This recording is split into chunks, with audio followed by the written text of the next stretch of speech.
السلام عليكم ورحمة الله وبركاته. ازيكم عاملين ايه؟ يا رب تكونوا بألف خير كده دايما يا رب. مساء الفل عليكم، مساء الجمال، مساء الهنا، مساء كل حاجة حلوة على عيونكم. معاكم مطبخ ام مودي ان شاء الله. النهاردة بقى معانا فيديو جديد. النهاردة بقى هنعمل مع بعض كده طريقة تفريز او تخزين المشمش. ازاي هنخزنه ونفرزه بطريقة صحيحة جدا، بطريقة سهلة جدا جدا، يقعد معاكي سنة كاملة من غير ما لونه يتغير، من غير ما طعمه يتغير معاكي، ما يجرالوش اي حاجة. زي ما هتخزنيه زي بإذن الله ما تطلعيه وتلاقي نفس اللون بتاعه ما اتغيرش ولا غمق ولا اسود ولا هيجراله اي حاجة. تابع معايا الخطوات ويلا بينا كده نبدأ الفيديو بتاعنا.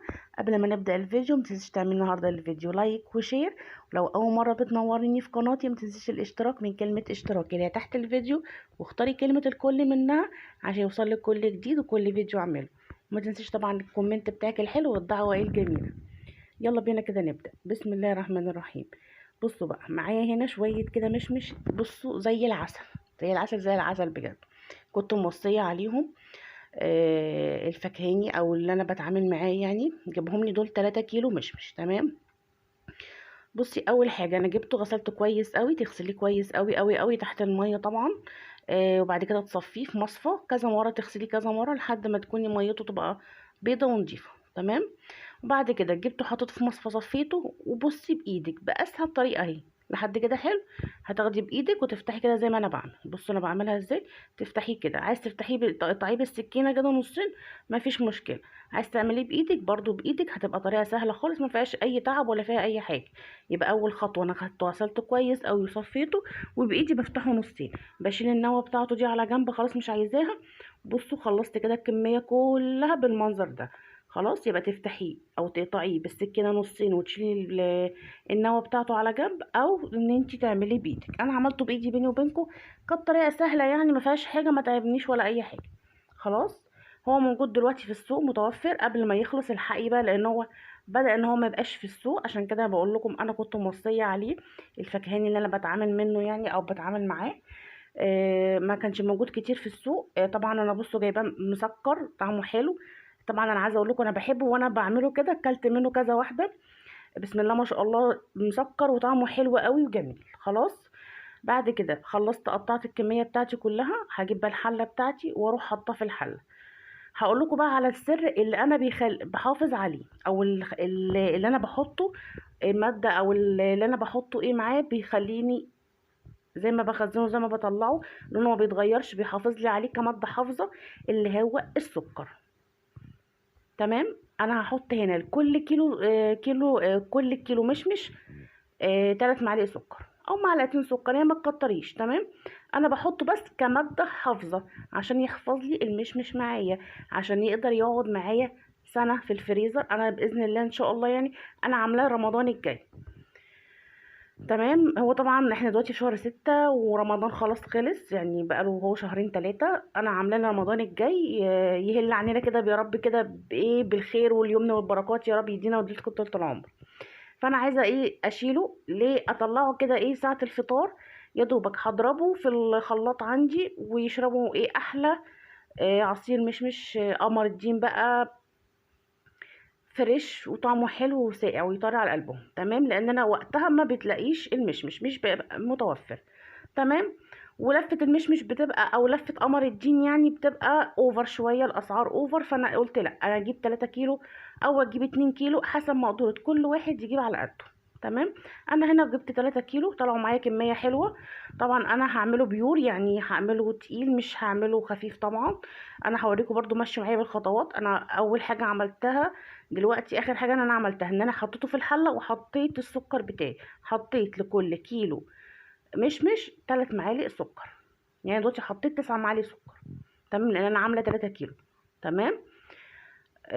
ما تحطيش طبعا ميه خالص، انا باكد مفيش ميه، يا دوبك المشمش وعليه السكر وبس، وتحطيه على النار، على نار هاديه مش عاليه قوي، متوسطه يعني. وبعد كده بتسيبيه خالص لما يغلي. بصوا انا بوريكم المراحل بتاعته. اول ما يغلي طبعا معايا بعد 10 دقايق على طول ونزل الميه بتاعته. يبقى انت ما تحطيش ميه خالص لان هو بينزل الميه بتاعته. هينزلك. بصي الميه بتاعته ازاي، انا حبيت اوريكم. هو لسه طبعا انا عايزاه يتهري كويس خالص معايا، ولا تضربيه بهاند بلندر ولا باي حاجه. انت تسيبيه كده، دي اول مرحله، دي اول 10 دقايق لما غلي معايا سيبته خالص. والسكر زي ما قلت لك دي ماده حافظه، ما تحطلوش اي حاجه تانية خالص. السكر هيحافظ لك عليه، ان انت لو قعد معاكي سنه كامله في الفريزر لونه مش هيتغير، هتلاقي طعمه ما اتغيرش ولا اي حاجه خالص، زي ما انت خزنتيه كده مسكر ومعسل وطعمه حلو كده، هتلاقيه برضو هيطلع معاكي نفس الحكايه اهو. بصوا دي بعد كده تلت ساعه، بصوا اهو، يعني كل الموضوع كله ما خدش نص ساعه على النار، مش هياخد وقت معاكي خالص على النار. بصوا خلاص هو وصل للمرحله دي كده، انا هطفي عليه خلاص. بصوا كان الفرق طبعا ما بين الاول والتاني دلوقتي، اللي هو دلوقتي خلاص يعني زي ايه اتسلق كويس وخلاص، بقى قطعه كده صغيره. خلاص انا هطفي عليه تماما. بصوا بوريكم اهو، بصي اول ما يوصل معاكي المرحله دي تطفي خلاص تمام. هطفيه واحطه على جنب واسيبه يبرد خالص تماما. تسيبيه يبرد خالص وبعد كده تروحي ايه مفرزاه اهو. ممكن بقى تعملي كده مثلا وانت معاكي معلقه او حاجه بظهر المعلقه، ممكن تعملي يعني تهرسيه كده شويه.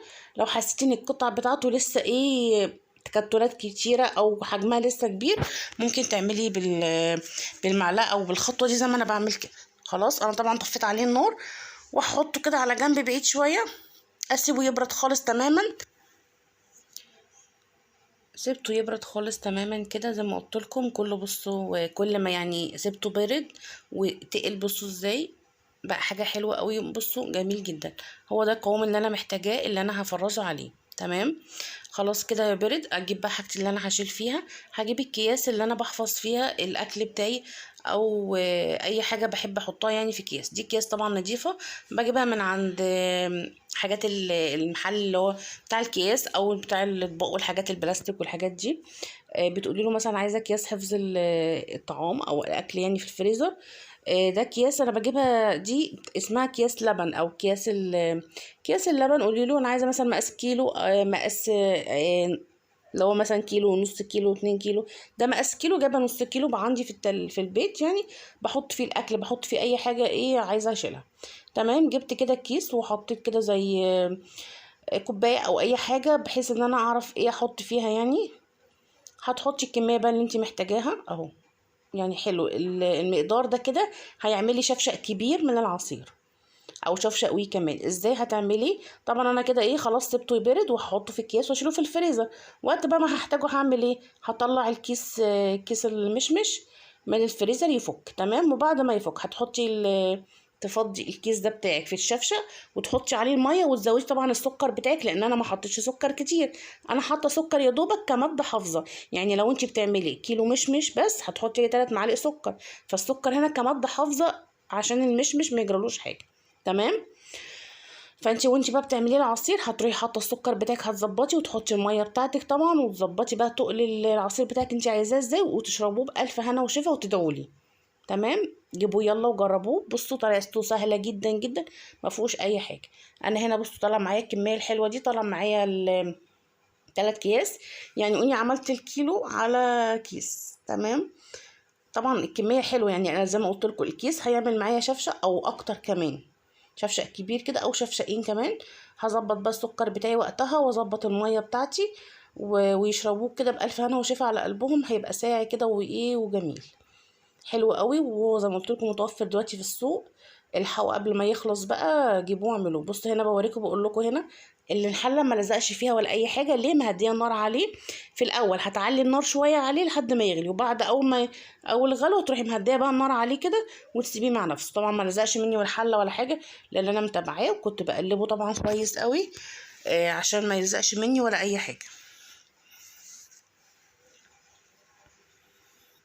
خلصت الكميه بتاعتي كده. الحوبه زي ما قلت لكم كده في السوق، جيبوه واعملوه برضو رمضان لاي وقت في السنه. انا الصراحه انا شايله رمضان، بحب يعني اشربه كده في رمضان، انا بحبه انا والولاد. فجبته وقلت بدل ما في وقتها مش هلاقيه طبعا في رمضان ولا حاجه. ودي كانت الكميه بتاعتي، طلع زي ما قلت لكم 3 اكياس، عملت يعتبر الكيلو على كيس. يا رب يكون النهارده الفيديو عجبكم، اتمنى ان هو يكون عجبكم الفيديو، وكمان تجربوا الوصفه بتاعتي النهارده وتقولي رايكم فيها ايه. ما تنسوش طبعا اللايك النهارده للفيديو، ولو لسه ما اشتركتوش في قناتي يا ريت تشتركوا فيها وتفعلوا الجرس عشان يوصلكوا كل جديد من قناتي. اسيبكم في رعايه الله واستنوني في فيديو جديد، ويا ريت اتمنى ان انتوا تجربوا الوصفه النهارده وتلحقوا قبل ما يخلص وتقولي رايكم فيها ايه. اسيبكم في رعايه الله واستنوني في فيديو جديد، والسلام عليكم ورحمه الله وبركاته.